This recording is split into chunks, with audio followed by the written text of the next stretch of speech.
It is Indiana in the Morning, presented by First Commonwealth Bank, WCCS, AM 1160 and 101.1 FM. In our interview with Dr. Scott Parazynski on his book, The Sky Below, is brought to you by Bradley's Book Outlet in the Indiana Mall. The Sky Below, a true story of summits, space, and speed. Let's say hello to Scott Parazynski. Good morning. Good morning, Todd. Great to be with you. Oh, it's wonderful to have you here, but I have to tell you, you really blew it with this book. From the beginning until the end, from the beginning to the end, you tell so many wonderful stories that you could have had maybe 6 or 7 books out of this material. It's just, my goodness. Well, thanks. No, it's been a great adventure.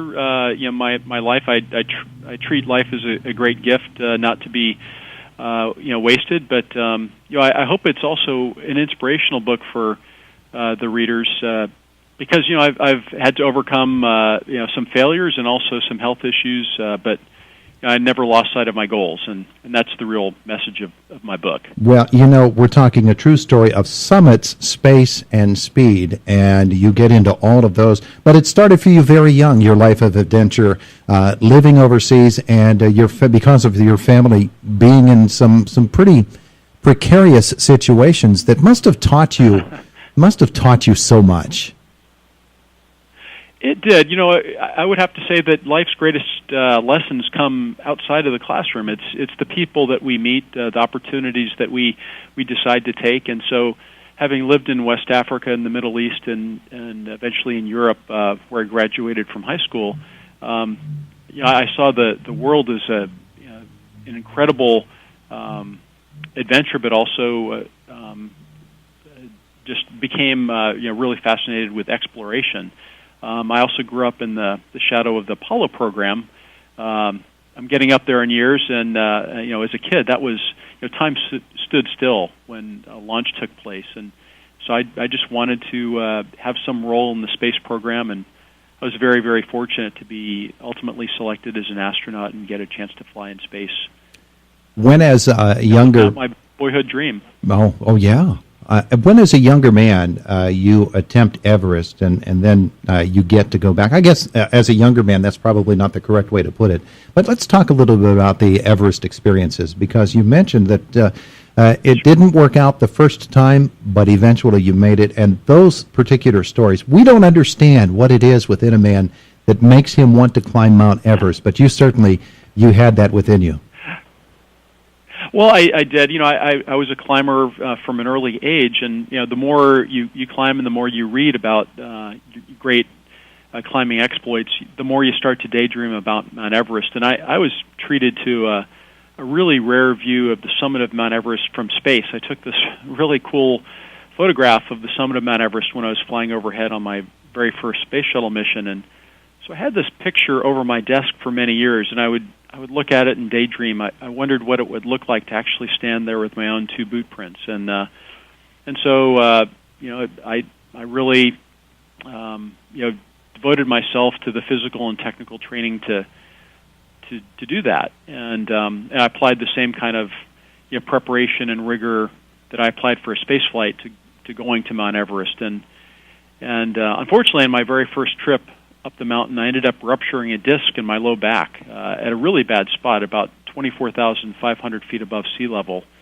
and I had to turn around and come back home, not knowing whether or not I'd ever be able to return, of course, but turned out I needed to have spinal surgery, and I was able to then go back and complete the job. And so, even though I didn't summit the very first time I went to the mountain, I consider it a success, because it's all about making it a round trip. It doesn't really count if you make it a one-way trip. It's about 250 souls still remain on the mountain, and the important thing is to go there and ideally summit, but always come back home. And so I'm very proud of the way that turned out. The following year, I did return, and I summited at about 4 a.m. local time, and I was able to see a sunrise from the top of the planet. It was really one of the most spectacular things I've ever seen in my life. Scott Parazynski is with us. The book is The Sky Below, not Above, because of a number of different things. But let's talk about traveling through space, one of the things we see on TV with NASA TV is it looks so smooth and everything controlled up there. But you tell a couple of stories in the book, particularly one about docking a space shuttle with a space station, and another about the installation of a particular antenna that prove it takes some real ingenuity, some strength, endurance. It takes a lot to do some of the things that you were called upon to do. Absolutely. It takes some MacGyver skills. Things don't always work as you'd hope, the way you trained on the ground, and ultimately it takes a great team. And that's one of the other big themes of my book is there's no really extraordinary solo performance ever, really. I think all the things that we did in space were part of a crew, but also a mission team in Houston and around the country that took on these extraordinarily audacious challenges, and we overcame them. And so, even though it looks smooth and controlled when you see it on NASA TV, there's a lot of paddling beneath the surface. People solving problems and developing solutions that get up to the crew. And perhaps the most dramatic situation we had to deal with was a bulky solar array that had become ripped when we were trying to deploy it, and sort of an Apollo 13 situation. But in 72 hours, Mission Control came up with this brilliant plan to send myself and Doug Wheelock, my spacewalking partner, out to the tip of the space station, further than we'd ever gone before, and stitch it back to life. And so, when the chips are down, NASA does some truly amazing things, and I try to celebrate them in this book. We only have a few moments left with Scott Parazynski. The book is The Sky Below, a true story of summits, space, and speed. You write very movingly about the honor of flying with John Glenn. I'm sure that now that he is gone, that you are able to reflect on those moments and realize how truly special they were.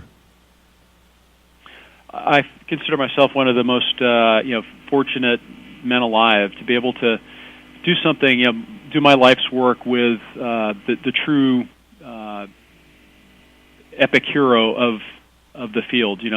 I looked up to John as a young boy. He was our very first American to orbit the Earth, and I think it'd be like playing basketball with Michael Jordan or baseball with Babe Ruth. This is going into the major leagues with the guy that opened up the heavens for America, and so he's one of our greatest Americans of our time, and we miss him deeply. The book is a tremendous read, The Sky Below by Scott Parazynski. All right, we had this eclipse a while back that everybody was amazed by. You've had a view of the sun that none of us have ever had. What did you do during the eclipse? Were you tempted? I was really fascinated by the eclipse. I was here in Houston, Texas, my home, and so we had about a 60% eclipse, and kind of the way my mind thinks, I can transport myself through my imagination to different places, and I wondered, what would it look like? How cool would it be to actually look at this eclipse, the shadow cast by the moon on planet Earth from the surface of the moon? And I am looking forward to the day when we have an outpost where explorers can look at future eclipses from that vantage point. The book is fabulous. I wish we could spend more time, but I know you've got other folks to get to. Scott Parazynski, thanks for joining us this morning. Wonderful to be with you, Todd. Thanks a lot. Have a wonderful day.